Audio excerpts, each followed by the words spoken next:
What are we looking at here? Yeah, it's a commercial property. Um, it's got a lot of flaws. Like Hmm. it's backing up railroad track. It's not in the best neighborhood. So that's why I was hoping for a little bit of help with valuing that because it had some problems, it looked like to me. Okay. So what I will Like, say with these, I mean, we can look at kind of like the attributes or lack thereof, and I can help guide off of that. But what I will say with these commercial lots, we pretty much are painted into a corner when it comes to like online comps because the MLS sucks for commercial. okay, These commercial listing sites like Crexy and stuff like that rarely ever give you the sold data, so you can just see what's actively listed. So the only two things that you can really reference, one is talking to a commercial broker. That's like number one, okay, top list. The second thing is going through and looking for properties that have the same zoning that are in plot proximity, and then just trying to find the last sale price, right? That's really hmm it.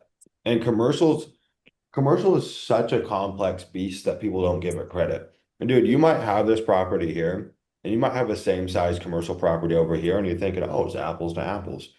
No, the traffic count could vary here, ingress, egress, there's so many little nuggets that can really shift a commercial deal that we don't really come across in our standard residential flips. So that's why usually a commercial broker is what we're going to lean on. And if they're worth their salt, they'll know this stuff and understand what it does to value.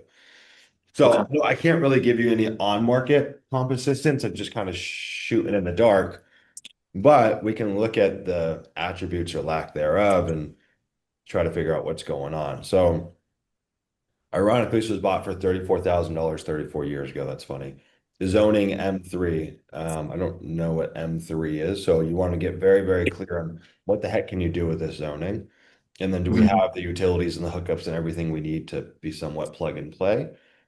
That's a big, obviously a big killer. You'll find commercial deals that look great, but they're not going to pull water lines for like another 10 years in the city plans, and you just don't have it there yet. So what's the price on this one? I guess I can 25,000. 25,000. I mean, again, you probably can't go wrong buying it, whatever that is, 35% underneath the price that they paid 34 years ago. Like that's a pretty good signal. What are all these buildings here? Because this seems like our best kind of case study. These are all M3. So this one's 25 grand 8 years ago. Okay, so I start kind of figuring out what I always talk about is I figure out what's my worst case scenario. That's my margin of safety. This guy paid 25 8 years ago for a smaller property than yours. This guy paid 34K 34 years ago. So I know if I buy it at 20, there is no way I lose money. That's the first thing I need to figure out on really any deal. I don't think enough people put emphasis on that. And then we can start to kind of work from there and figure out what's this thing worth, which we're not going to really find from any of the comps here. This one's R2 at 63K, different zoning, corner lot, et cetera, et cetera. Now, the train tracks, the 500-year flood zone, I mean, all of that stuff is already priced in, right?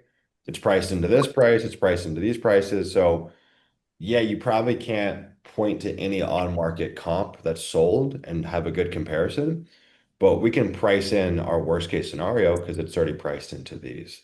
And that's where I would start first, right? What is this thing Okay, worth? I mean, yeah, it's anyone's guess. I think you're probably pretty close to a double your money situation. I could say it's being worth 45, 55 for sure, but it's a guesstimation. But what I know is you're not going to lose money on it. So then you just got to figure out is that gamble worth it to you? And these are the kinds of deals where I really fight for a double close because even like no matter how hard I look, even a commercial realtor, they're going to be wrong too, or sometimes they're going to be wrong. And I've seen that consistently. Like they are usually very, very, very, very, very optimistic. And I think the game that they play is they play someone at some date is going to need this desperately. So we'll nest on this listing for 3 years. And then 7-Eleven is going to come in and say, F it, we need vacant land paying 5x the price that we should, or something like that. So even they have kind of a different lens of the business as well. Anyways, that'd be my recommendation.